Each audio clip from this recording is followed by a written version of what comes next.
Welcome all, it's Gerald Clark on December 26, 2018, and I have the honor to be joined with my wife, Christa, and with Betty, and I'm going to have them do their own introductions to their channels. I'm doing this on behalf of Seven Planet Broadcasting, and those of you that are premium subscribers, you'll have access to this. So, Christa, why don't you introduce Artistic Vegan?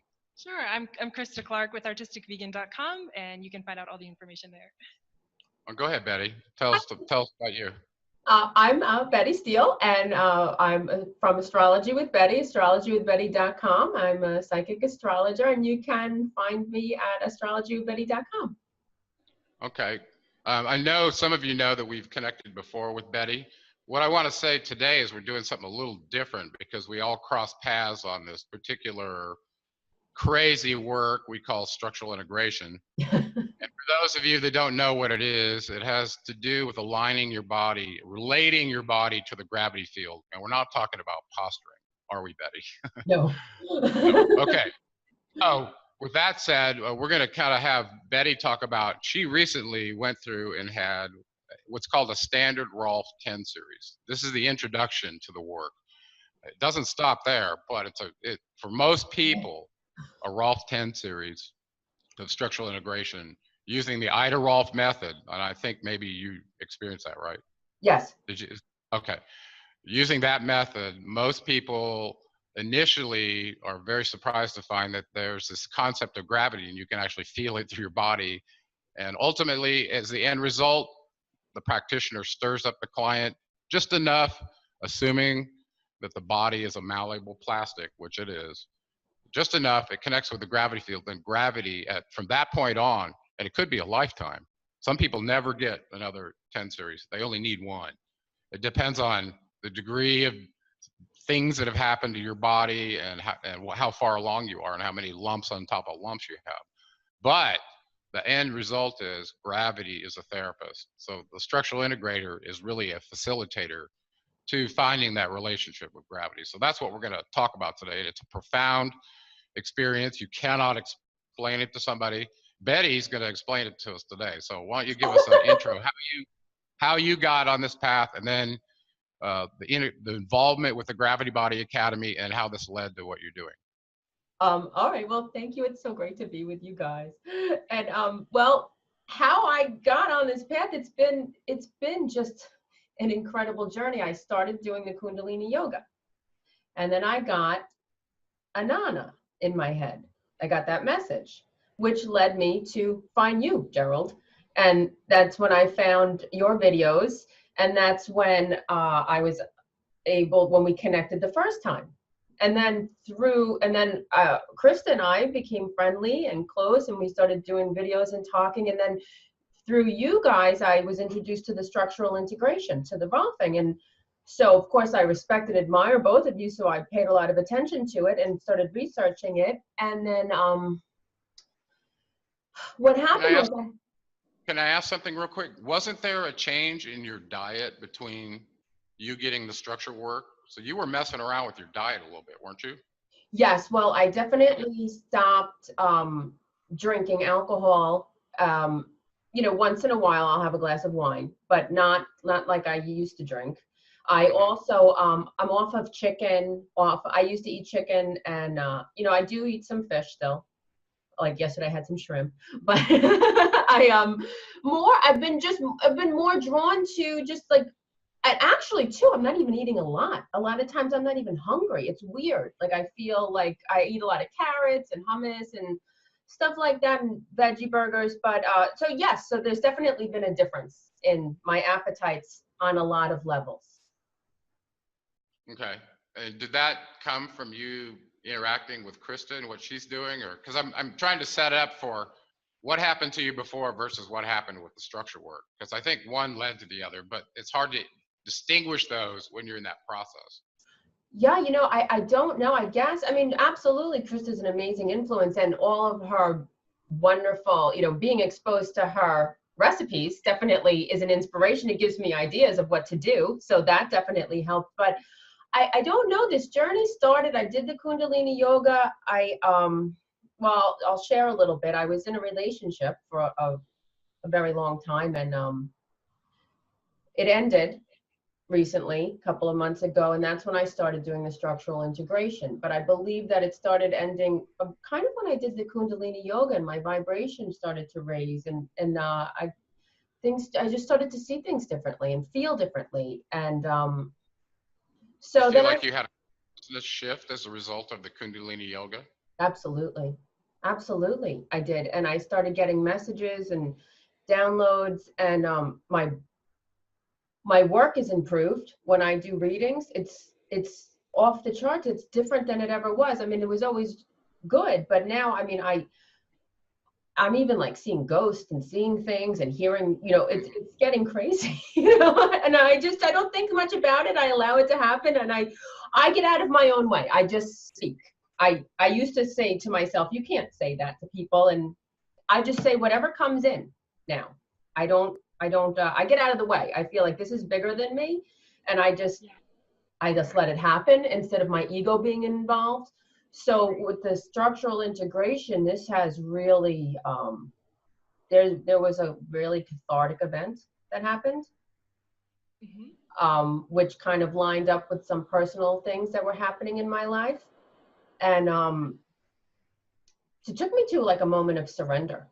I had gone through like a real devastating kind of blow, like a real ego blow. And I didn't sleep for a couple of days. I didn't eat. I couldn't pull it together. I was really upset. And I just kind of threw myself on the ground one day. And I had clients coming, and I was like, I can't do this. It was like my ego died. It was like the ego death. And Was this before you structure work or after? No, it was in the middle. It was in the middle. Oh, so you're like session number 5 or 4, Maybe something like 6, that? maybe 6, 7, around maybe. Oh, so yeah, normally, just so people know, about the 4th session, it starts stirring up your deep core. And generally, some deep emotional stuff could possibly come up by then. And you might start feeling gravity through your top of your head and all that. I did. So you then and if you stop between 4 and 5, it can be very amplified, the effect. But if you got to 6 or so and you were experiencing this is kind of the norm, okay, just so you know. Well, geez, they should put a warning label on this stuff. What should it say? And then you ask. I don't know, handle with care. I don't know. But you know what? I'm glad I didn't know. Honestly, I have to say that in hindsight, it was the best thing that ever happened to me. Absolutely. I've been trying to work on opening my heart. And I feel like it was almost like I had a gigantic pool, and I had a little Dixie cup, and I was every day taking a little bit out. This was like a boulder being dropped in, and it was, I gotta say, it was incredibly painful. It was not comfortable on any level, emotionally, mentally, physically. I felt like almost like something was being ripped out of my body. I felt like something was being ripped out of my chakras. That's the only way I can explain it. It hurt. Like it physically hurt me. Like, you know what I mean? Like I can't explain. But I can always kind of stay in control and push something down. I couldn't push this down. And then I threw myself on the ground in my room, and I just started calling out, I need help. I can't do this. I need help. You have to help me. And it wasn't like, I really kind of was like fresh about it. I was screaming a little bit. And then I got Were you in pain? Were you uncomfortable, or was it just stirred up emotion? I was upset. I was very devastated. But it wasn't coming from a physical, were you feeling a physical pain in transition, or did you just have the emotion that welled up in your throat? It was everything. Oh. It was all of it. All of it. It was a couple of days building. And then I'm sorry? Were you getting changes in your body that you could connect with those emotions or not at that point? Well, I definitely felt changes in my body. And the first couple of sessions, when she did my leg, I had a cesarean. When I gave birth to my daughter, I had a cesarean section. And something happened where she said it was very common because it kind of hurt. She said she moved the tissue or the fascia. And the next day when I did yoga, it really hurt. And I was thinking to myself, I don't like this. This is probably not a good thing. But then it resolved itself. It was weird. And now I definitely am more flexible when I do my yoga. Certainly not as much as Christa, but I mean, keep going. It'll just keep going. You just started what we call a body in transition. Yeah. Well, have you finished your 10th session, or you got that left to go? Or I have one left to go. My practitioner went to Madrid for Christmas, so we're doing it.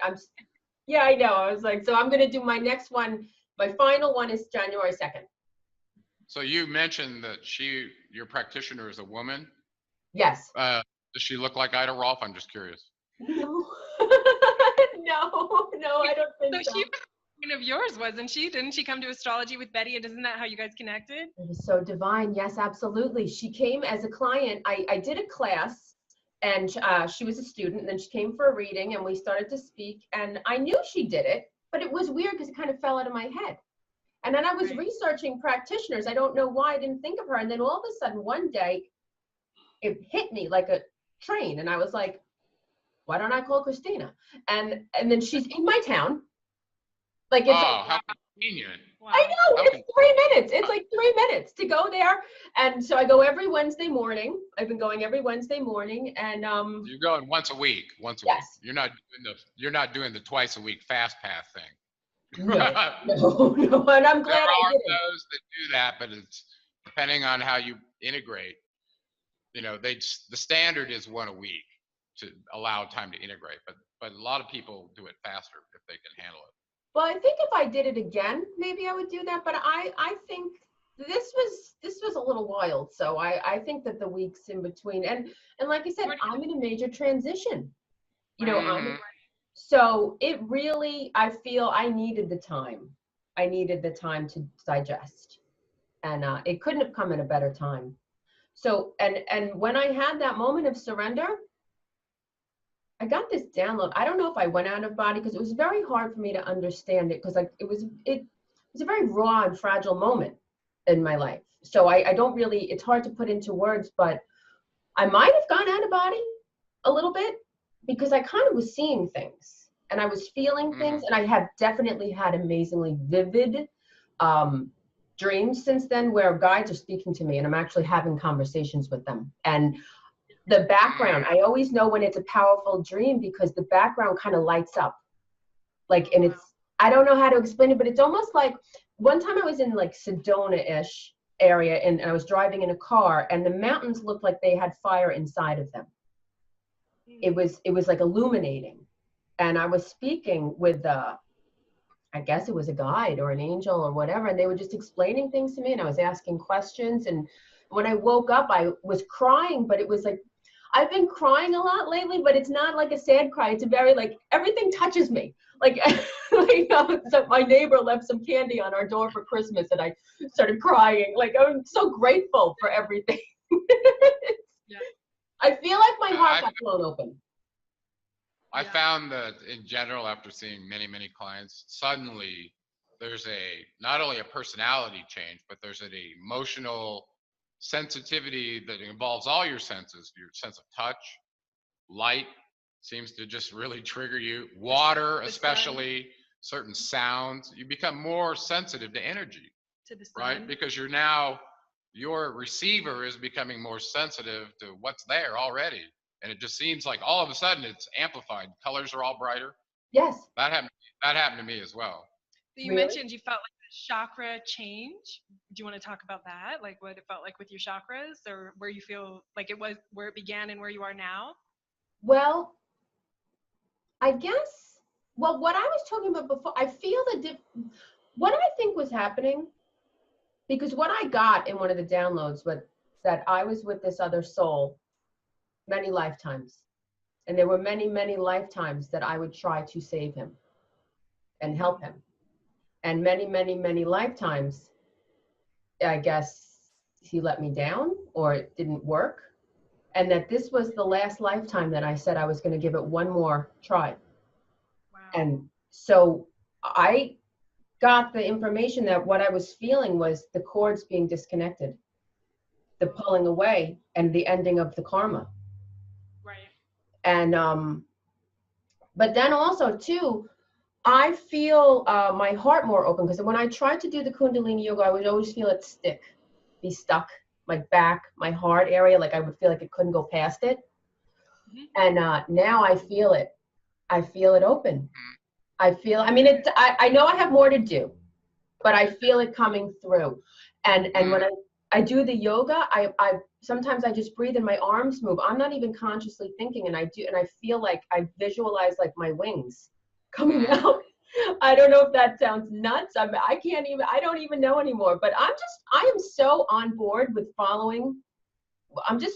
I'm going on blind faith here. I mean, sometimes I don't think about it, because if I did, I'd probably have an anxiety attack, but I just keep everything, every day, whatever I need shows up on so many levels, and the connections with people, and just everything. And I feel so grateful all of the time. Mm-hmm.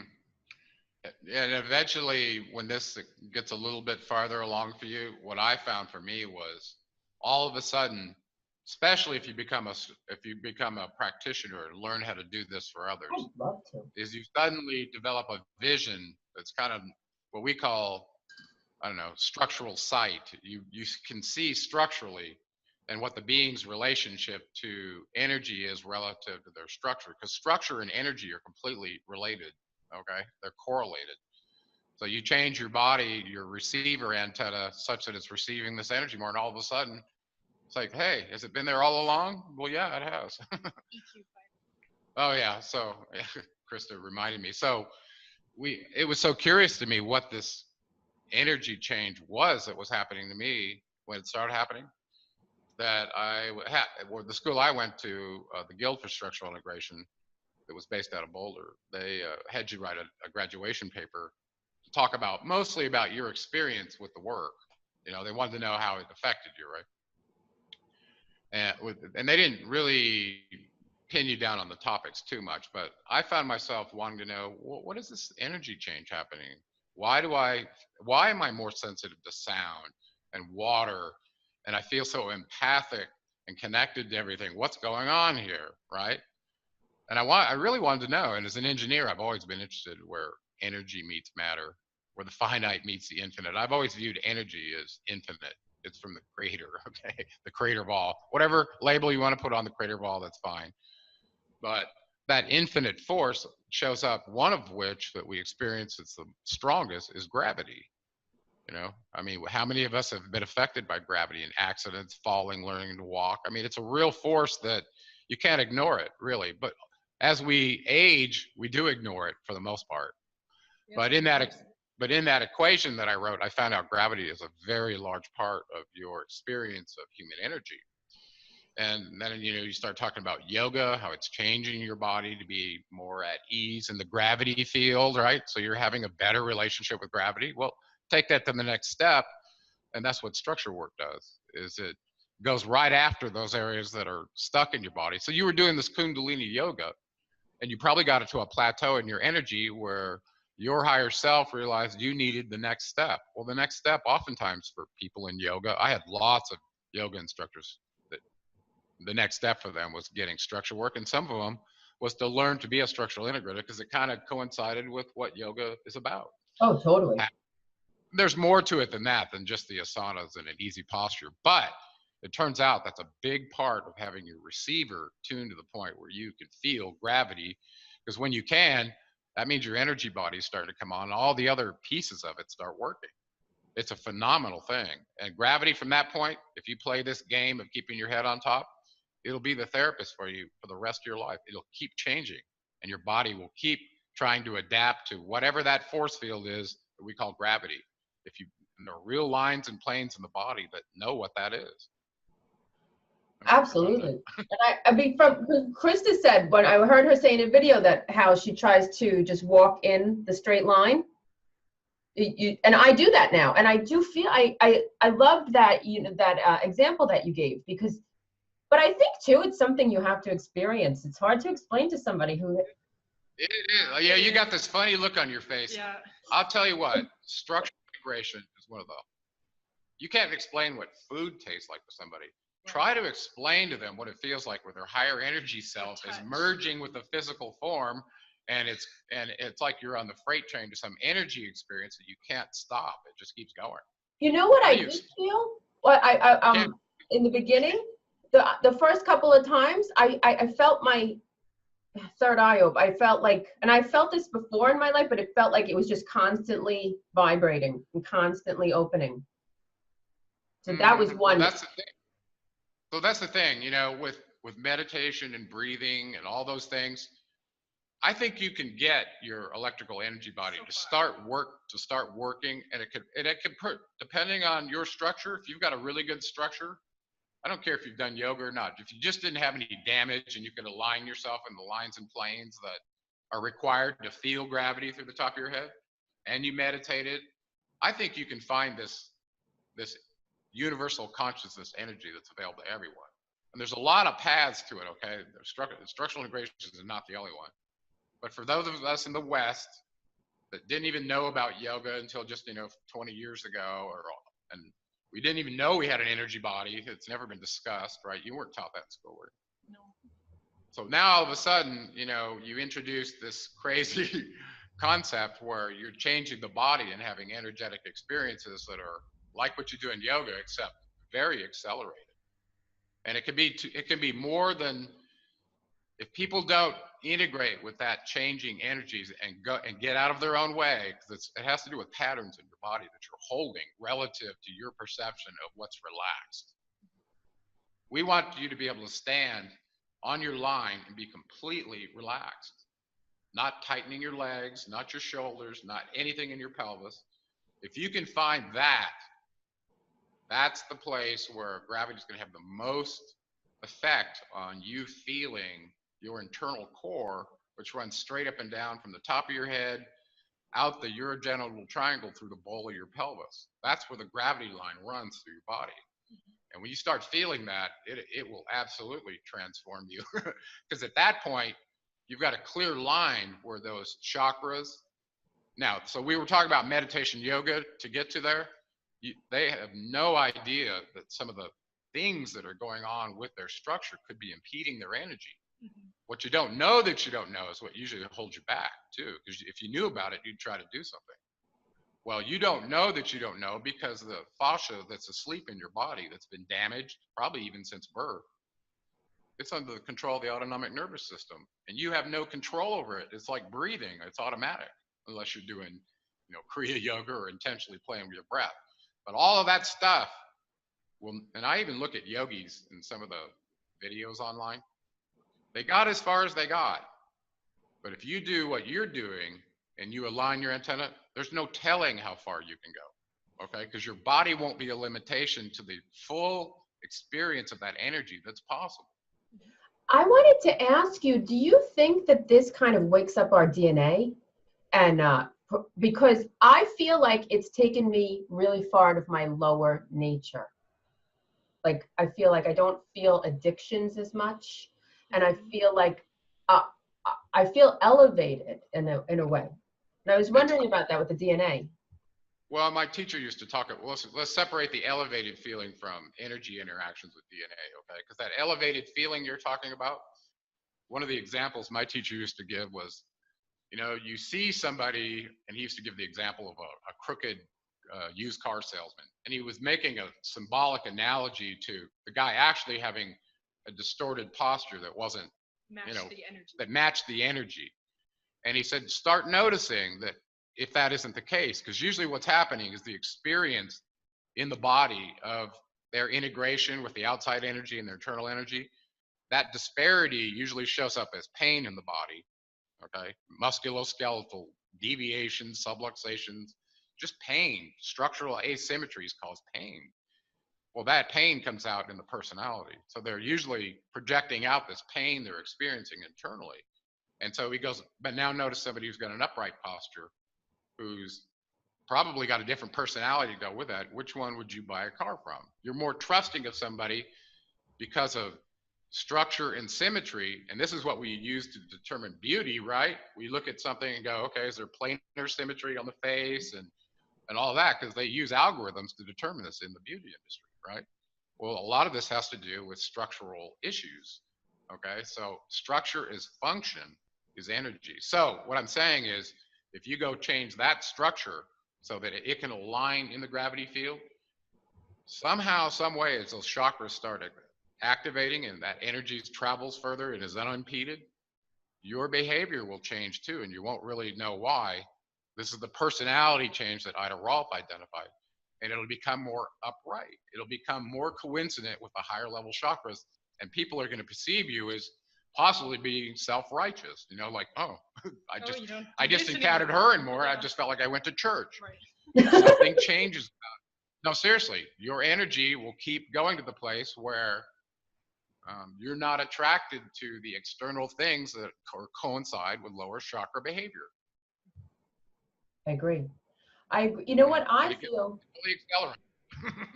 I also, every day after I say, how may I serve?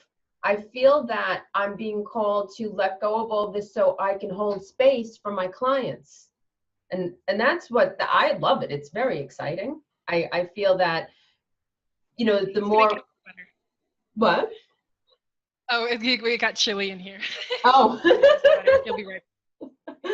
I feel that I've just been able to be closer to my clients because of it. Yeah.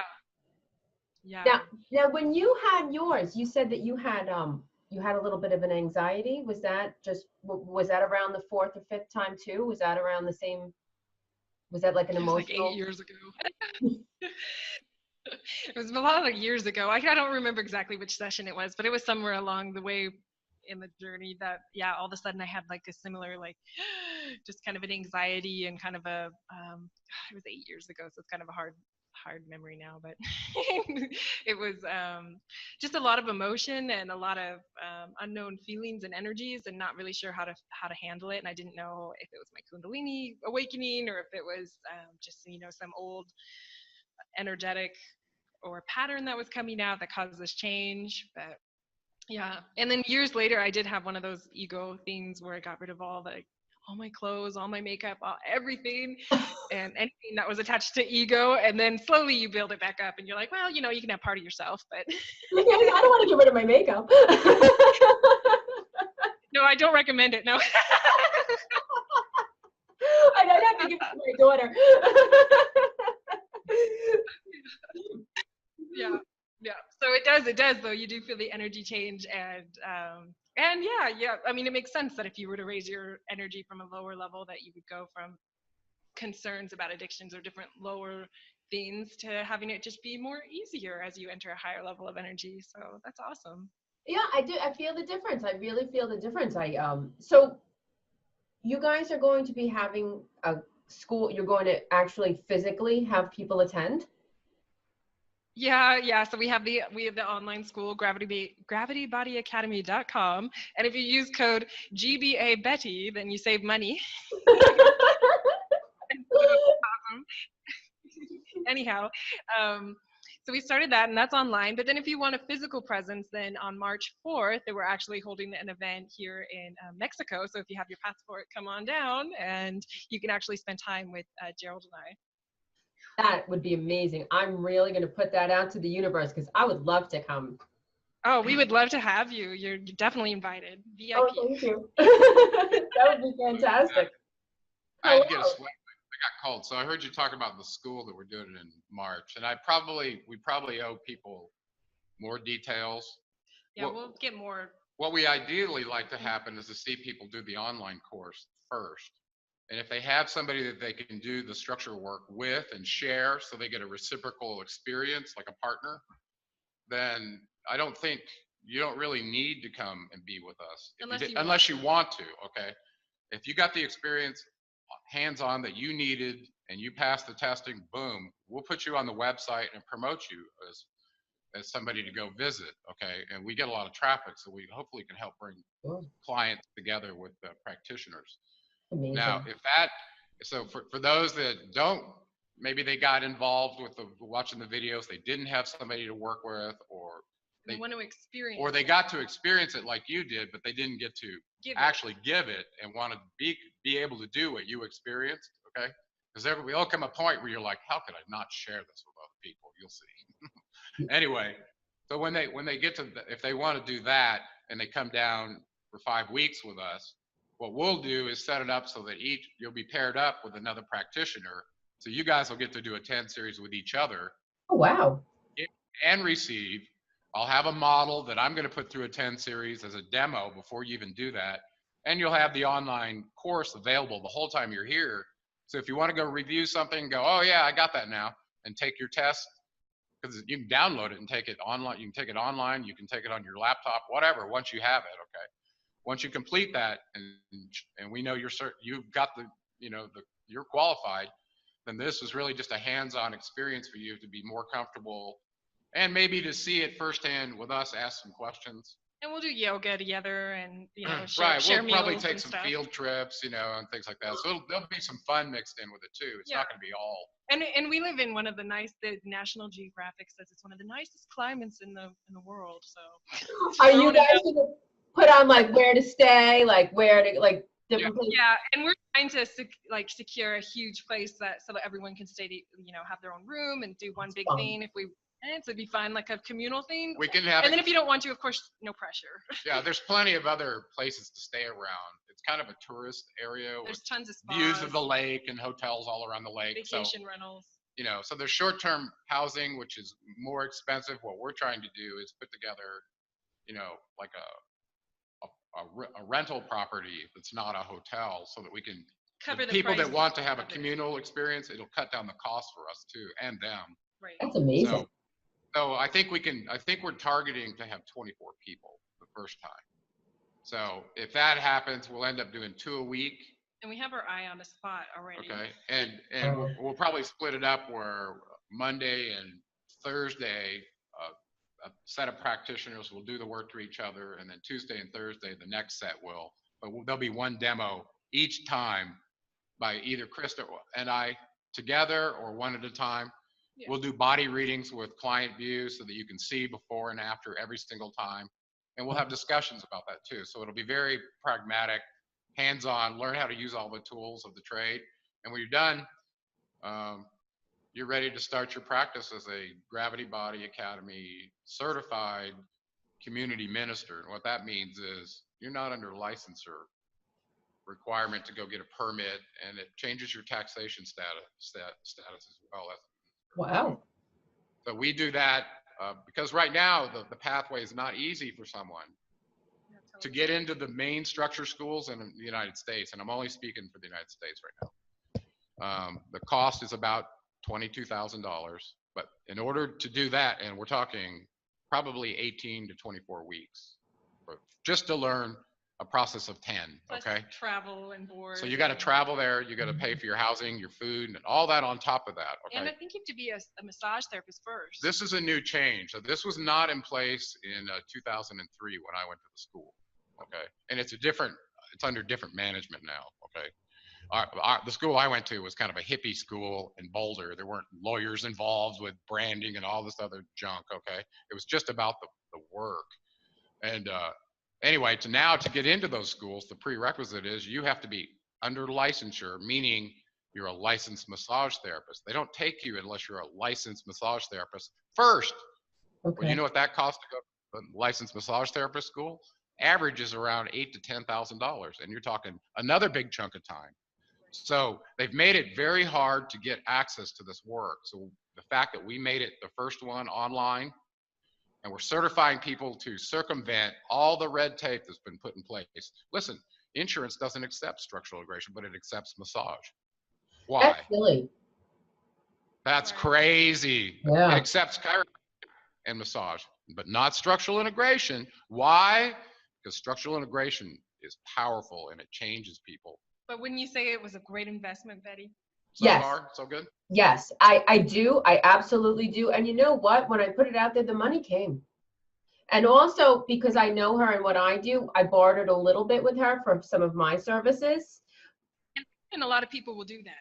Well, I have to say, California and New York are two of the most expensive places to get structural integration work. As an example, it was minimally $120 per session in California. It's 125 here. It was 125 per session. Just so people know, Right. Well, add up 10 sessions, you're over $1,000. We're charging that for the school. So the cost of an online course is what you're going to pay to get the work.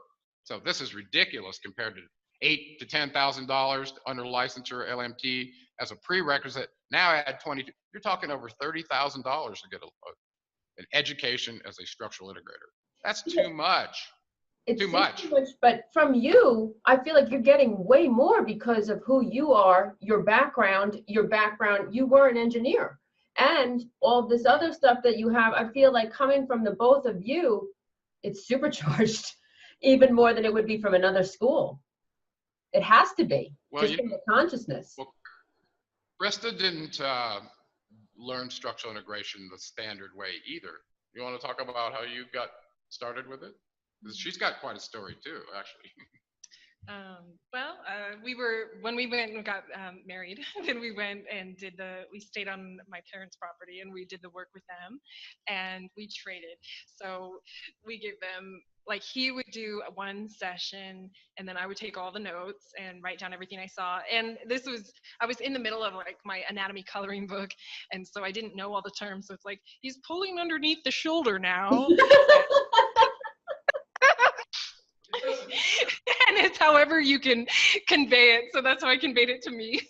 And and then after he was done, then I would give the session to the next person. And then I think I would get it and then he would give it and then I would give it. And so it went like that. And then from there, then we traveled in a trailer and went to Arkansas and gave the work. And then I actually started seeing clients and I would read all my notes before I went and his notes and practice and prepare and then go and do it. And eventually just get more confident and comfortable, just like anything else in life. Do you ever get any like visions or downloads or inspiration, like when you're working on somebody? Do you ever see anything? Do you share that with them? Yeah, and you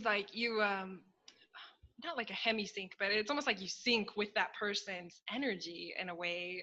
Ida says the practitioner syncs in within the first 10 minutes, and then the client will sync in with the practitioner shortly thereafter, depending on who they are. It could be right away too. When my lady did it, when she did the one session where you do the sacral, where she started working like on my sacral. Session 6, yeah. Yeah, she got a peacock. Oh, how interesting. Yeah. Well, you see, then I came home and of course I started researching it, and it was really an animal. Yeah, it was a sea animal, and it was I was like, wow, that was pretty I was definitely excited. It didn't sound terrible. It sounded wonderful. But I thought it was amazing to get that, and I bet now are you guys different? Is he more scientific and you're more spirit? Like, Gerald, do you get visions when you work with people or downloads or? It's funny, when I first started the work, like anyone else, it kind of felt like a recipe, and I was not inclined to put my hands on another person as a massage or like anything like that. Usually it was in the ring in combat. That's what I liked. Okay, so the idea of doing this work was so foreign to me as an engineer, let me tell you. I left the high-speed tech world of startup companies that were doing disruptive things that were 10 years ahead of their time, kind of thing, to all of a sudden talking about putting my hands on people and connecting them to their structure and their energy. It was I only wanted to learn the work to give it to my kid. That's really all I did it for. But in that process, of course, I had to go through and have a partner just like what we described, to share the work. And I have to tell you, the story is, I had an amazing set of hurdles to me actually doing this work. Like I said, let me back up. So my kid had a structural problem with his genetic disorder, and I realized it was helping me, and I wanted to learn how to do this to help my kid, who was still in braces trying to learn to walk. Okay, but I saw that Ida Rolf had a kid who had polio. She did the same thing, found the solution for her kid, and it turned out to be this work. Wow. Did you know that? Yes. No, so that's what started. And she was a medical student at on the East Coast. I want to say UMass Amherst or somewhere in that region. Okay, I can't remember, but she was studying to be a medical student. Well, and then she had this kid and had, started looking for solutions for him. Well, it turns out it was interesting. She tried all these different things. What changes the human body? What is it? Is it? And she looked around to try to figure this out. She saw that, in the birth process, the body would change on a woman, and the abdominal region would get very different shaped. Okay, and then for the most part, except for exterior skin stretching and things like that, it would go back to the same size it was after the birth, after some time. The body is malleable, plastic. Okay, and she started looking, was it because of yoga? So she studied with a yoga teacher, okay, to try to figure this out. And she got pretty far, I guess. Conceptually, I think she got pretty far. And then she ended up in Germany, where they were doing this work under an old style osteopath. And the old osteopaths, before they became medical doctors like they are now, they shared the same assumptions about the body that structural integrators do today. Very interesting. I'm trying to think of a guy who was a osteopath for 6 years, or 60 years, that I read his book. And he talked about a lot of the same principles that we were doing. And he expounded on some of the energy fields in the body that even the structural integrators don't talk about that much. So anyway, through that process, somehow I had to be partnered up with somebody in the school to become a practitioner, like we're talking about in this 5 weeks course we're doing. Okay. And I didn't really get to choose, and I had somebody who wasn't on my frequency that, and I'm not going to say any names or anything, but and it's not uncommon to run across people that have certain skin ailments, okay, that may not be contagious, but visually it's like, wow, that's really scary, okay, if you know what I'm saying. My partner had that, okay, so I was like, wow, and I was like freaked out. I didn't know anything about contraindications, whether this is contagious, all that. I was freaked out. I didn't even know what it was, and I was like, I can't do this. And you didn't do it? I just can't do this. Well, I actually had an ego complete breakdown at this point, and I was off in a waterfall by myself going, why am I doing this? If this is what I have to do to help my kid, I'm going to do that. I'm going to do it. I finally got out of my own way, but I was truly ready to turn and go the other way. I was like, okay, I understand the concepts enough. I can go do this to my kid. I don't need this, right? But I went through with it, and I had very profound energy changes all through the course. I had visions that were I couldn't even believe what I was seeing. I had acoustic sensations while I was in some of the canyons. It almost felt like sound was being amplified, and I was in some sort of sound vortex at places. I was like, wow, am I in my body? Am I out of my body? Of course, I was in Kauai learning this work on a very mystical property. Oh, wow. It was called Kahuna Springs, where the kahunas used to go to this very large property that had waterfalls draining into it that created springs that they would go heal themselves. And some of them had therapeutic effects, okay? So this is where I learned to do structure work. So it was crazy, but that's amazing. And I started to see the connection between the energetic connection between the practitioner and the client. It had a lot to do with your sensation of the change rate at which their sympathetic nervous system could detect what you were doing. I was gonna say, go ahead. Yeah. I was just gonna say, when you feel it changing, sometimes like as a practitioner, you'll feel it. You don't have to go. What? Okay. Smell bad? No. No. It's gonna open the door again. But I was gonna say, like, if you when you're doing the work, you can feel it almost like you'll get a burning sensation, or you'll feel it like it'll get hot. You'll feel the energy change, and I'll ask, like, was that an injury point, or did something happen there? Are you feeling that? And often they feel it too, and it's wow. So you can actually feel their fascia when you tune in and tap in. You can feel it changing, and could you feel it changing when she was doing the work? Yes. Yes, I do Yeah. feel, I feel a difference. And one of the most major physical ones, like I said, it was down my right leg. Uh-huh. And she said, she asked me when she was doing, she goes, did you have a cesarean section when you Oh, had your daughter? And I said, yeah, how do you know? And she said, oh, you have, she said it was common. I don't know if have you ever come across that, but it was like a strip almost that went down from my like hip down my uh-huh. leg. And she worked on it and I felt it moving. I felt it. And then the next couple of days, it didn't feel good at all. And I was kind of thinking, is this a good idea? What am I doing? What have I done? Now I'm in pain. This isn't good. and but then it worked itself out and I feel great. So Yeah. I guess it just needed, I don't know what it was about, but yeah, I definitely felt a major change. Well, and different things will change in your body throughout. Even when you're done, you'll feel all of a sudden maybe your lumbars or your stomach or something will hurt or feel something, and something's changing, or maybe your shoulder or your knee or different things. And usually it's one thing at a time because that's all you can handle or pay attention to. But then it'll change, and maybe it might be uncomfortable going through it, but then it lets go and it gets better. Now, for you though, because you are so flexible, were you always, like, honestly, were you always kind of flexible like that, or did this really make a big difference? Because when I see you do yoga, I'm like, is she a rubber band? You're like Gumby. Like, It does.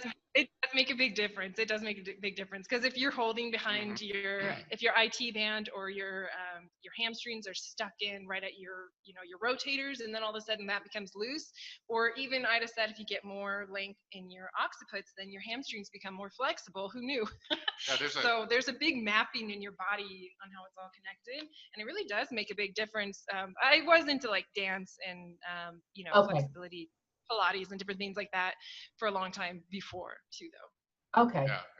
It works on guys too. It makes you more flexible. He's just as flexible. So if you mix in movement repatterning with the stirred up fascia, and we always include that, okay? And we're making some. It's very important to include, you're doing yoga, so you're already doing something. And let's talk about that, okay? okay, Tension, pressure, temperature, and frequency have the ability to change the state, the malleability of your connective tissue, your fascia.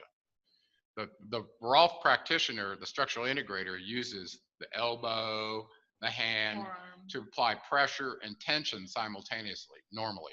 Okay, that's what they're doing. And they're trying to do it at a rate and a pressure. Listen, we'll talk about rate separately. They're trying to do it at a pressure and a tension level. Tension is stretching. That's what you get in yoga, right? By playing around the gravity field, you put yourself in a place where this is tense. I play with it, and pretty soon it's not as tense anymore, right? That's because tension changes the state of connective tissue. Okay.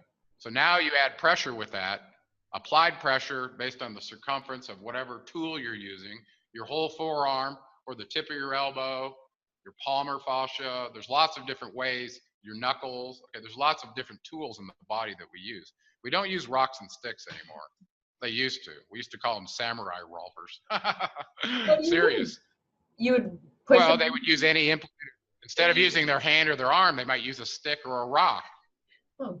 We do stuff like that for ourselves. That's you can do that for yourself because you have the sympathetic nervous system to feel what you're doing to yourself. If you're using a tool against somebody else, you're not connected to their fascia, and you cannot feel the pressure and tension that's proper. You could do it if the person talked to you said, okay, that's about a 6 right there, but if you go any farther, I'm going to take that stick away and whack you with it. Right.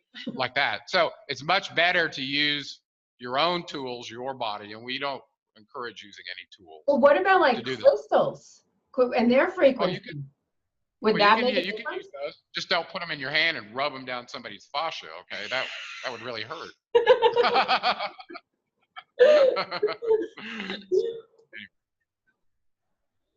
So what you probably don't know is you're just now doing your first 10 series.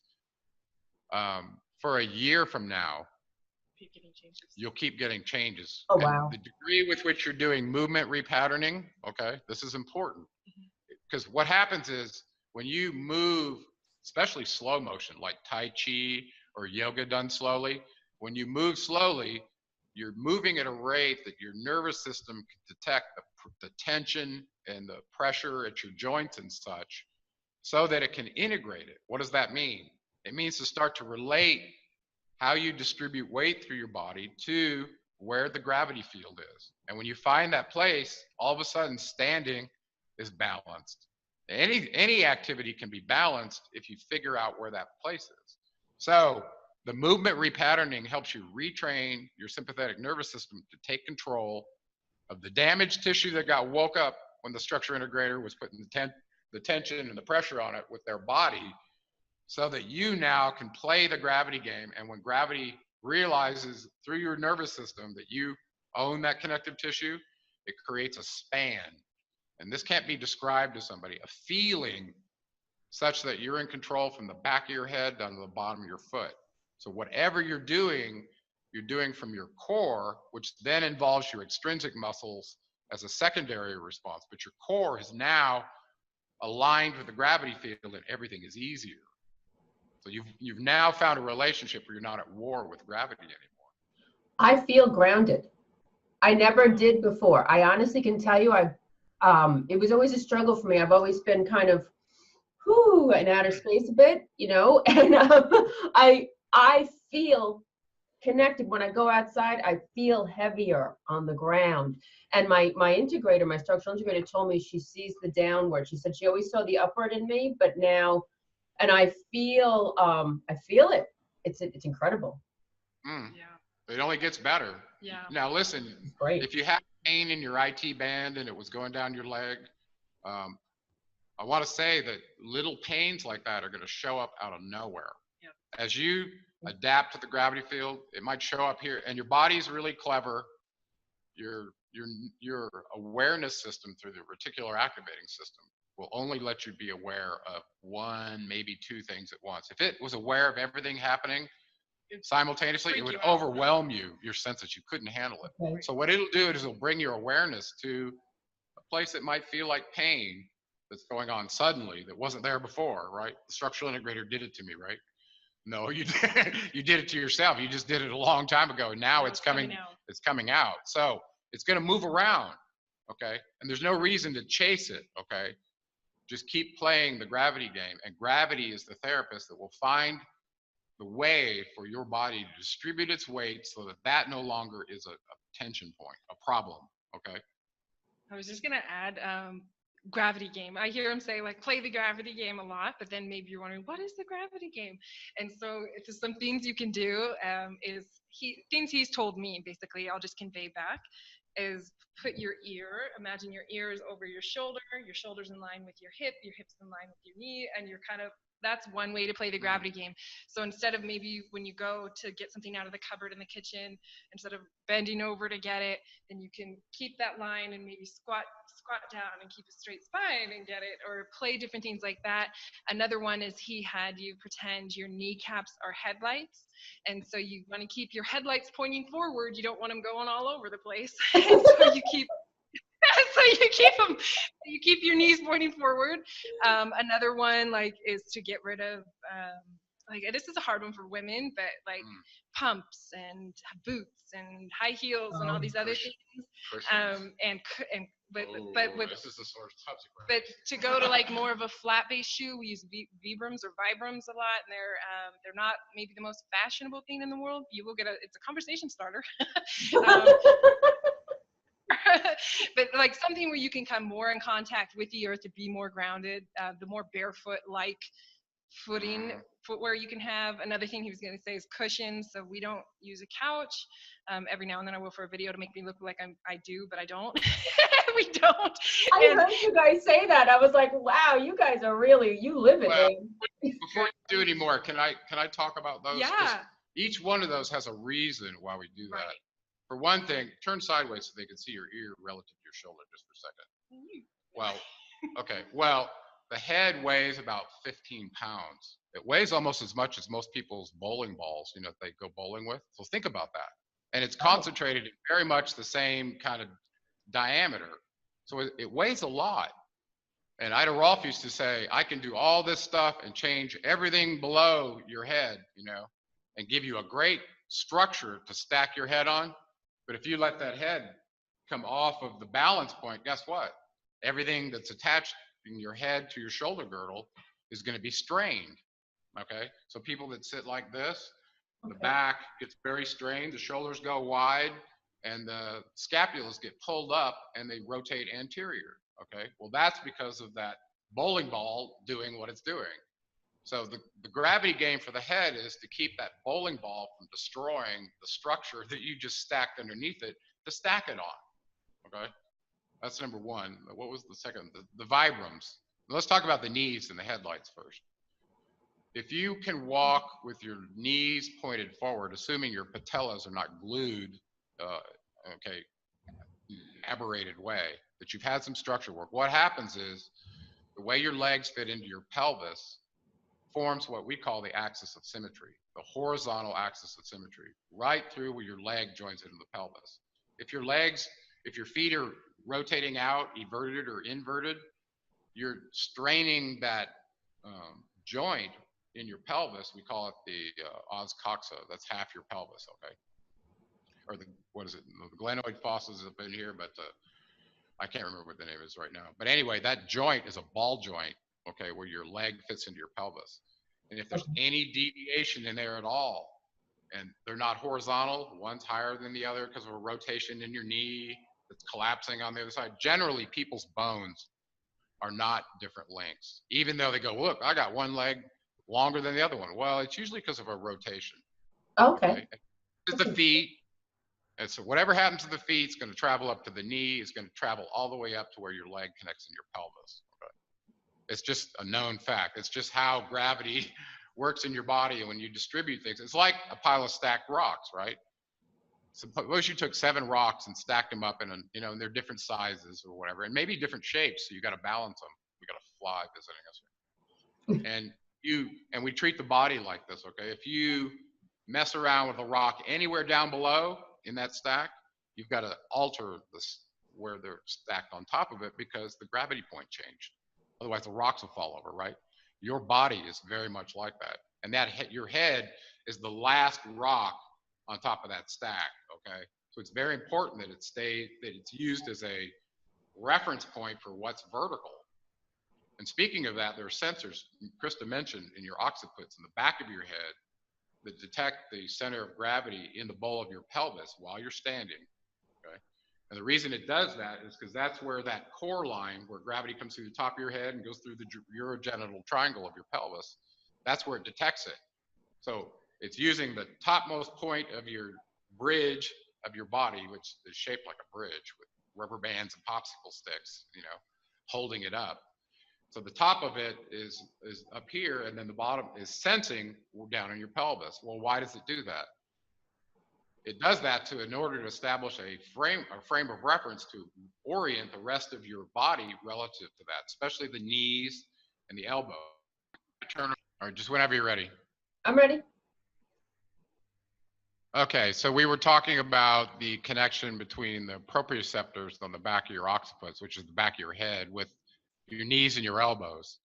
And through that proprioception, you're able to position your 3D rubber band and popsicle stick body in the gravity field. That's what it's for. So if your head is not sensing the right place in your pelvis, then your head will be displaced the same amount as your pelvis is in the opposite direction. So generally, the pattern is most people's pelvis has an anterior tilt. And that's because the tissue on the back of their pelvis is too tight where it joins with their lower back, okay?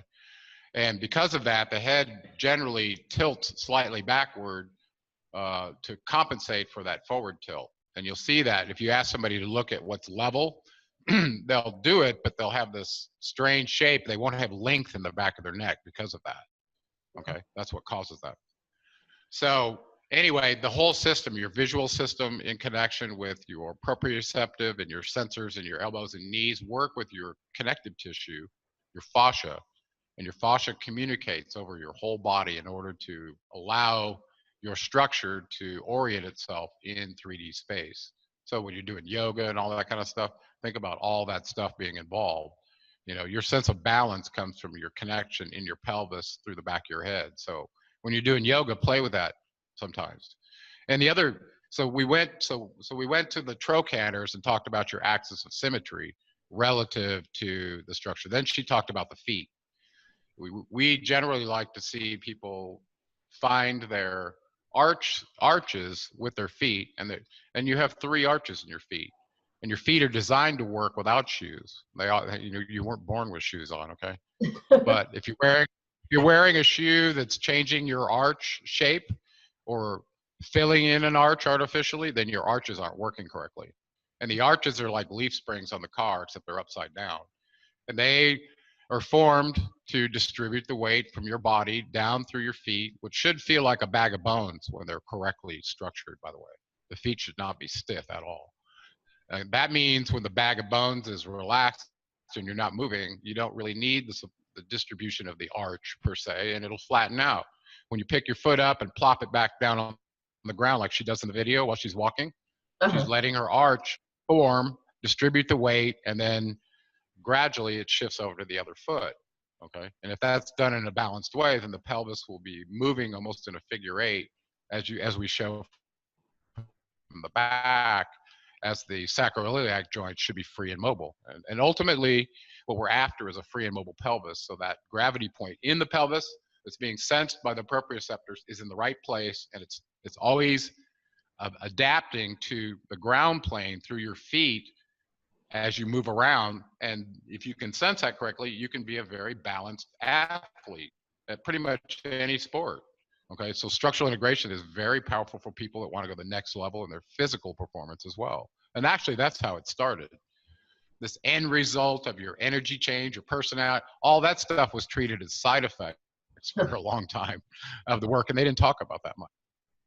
Okay, but ultimately, for a structural integrator, we want people to know that the goal is, if you can stand in the gravity field, relax completely with the top of your head, feeling that point where gravity comes through right on the top. At that very point, you can have an energy experience that's probably more profound than even sitting. And it has to do with your body being kind of like an antenna, where the lowest polarity is near the ground and the highest polarity is near the top of your head. So you're in your battery model of a human. Structural integrators use that in terms of where your alignments are relative to your positive and negative pole in your electrical body. Okay, so ultimately, if you can do a line, what we call a meditation, where you can stand, breathe in a controlled way, not just let your autonomic system do it, but do it in a way where you can have an energy experience. Mix that with the feeling of the gravity line, and your chakras will light up like you can't even imagine. Okay, this is way beyond just breathing and sitting and going, okay, I got it. When you're using gravity, which is the therapist in structural integration, to align your structure with it, then equation 5A is full on. Okay, that's what it says. It's a summation of all the energy from your chakras mixed with the gravity field. Okay, if you look at that equation in both of my books. So gravity is very, very important. It just so happens to overlap with structural integration. Our internet says it's unstable right now, so hopefully you got this. Christa, say one last thing, and then let's close this out so that people can get it. Okay. Yeah, well, it was great spending time with you today, Betty, and thanks for sharing your wonderful experience. And I can't wait till we get together again. Thank you. We're really excited. We're really excited for you to go from being an experiencer to somebody who I know is going to be a practitioner. Oh, I can tell. Thank you so much. And I owe so much of this to both of you. Did you catch that? Yes, I did. And I would love to do that. I feel like that's probably the next notch on my journey, but I just want to let you know how much gratitude I have to the both of you for being such beautiful, open souls and for sharing your wisdom. Oh, well, that's kind of what we're here for. You know, if we just kept it to ourselves, we'd probably be taken away from us. So we got to do that. We got to share it with everybody. And that's what we're trying to do. We did it online. Okay. We thought we'd reach a lot of people that way, but a lot of people still want to have a hands-on kind of experience. So we're going to give them both. That's amazing. And I really am going to try and make this happen, because I would really love to spend time with the both of you. How exciting would that be? We'd love that too. Okay, well, Betty, on behalf of Seven Planet Broadcasting, Artistic Vegan, and Astrology with Betty, it's been a great discussion. I think we'll probably do more, especially as you get more changes. Wonderful. All right. Well, I wish you guys all the best. Okay, bye now. Thank you. Bye.